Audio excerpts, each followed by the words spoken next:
కాబట్టి ఎవరైనా ఉండే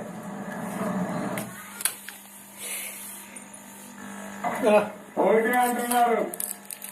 ఇప్పుడు కూడా వస్తే వాడంటే 10 రోజులు చెప్తారు సార్, ఒక నాయకుడు పోతే ఏమవుతుంది సార్, 100 మంది నాయకులను తయారు చేస్తాం, ఏమీ లేదు సార్, ముందుకు పోదాం, ఈ నాయకులతో ఎవరు పోతారు పరిస్థితి వచ్చారు. అది కమిట్మెంట్ అంటే రాష్ట్రం ముఖ్యం కాదు. ఇంత 35 లక్షల కుటుంబాలు బాధల్లో ఉంటే ఒకవేళ మూర్ఖత్వం దుర్మార్గమైన ముఖ్యమంత్రి, అతనికి మనుషుల విలువ తెలియదు, మనుషుల ప్రాణానికి విలువ తెలియదు, వాళ్ళ బాబాయిని రప్పిస్తే ఇంట్లో దొంగలు చంపితే ఇంతవరకు వాళ్ళ పట్టుకోవాలని ముఖ్యమంత్రి మన గురించి ఆలోచిస్తారని అడుగుతున్నాం. దీనికంటే ఎక్కువ ఆశిస్తాం మనం. ఏదైతే ఈ రోజు మీటింగ్ పెడితే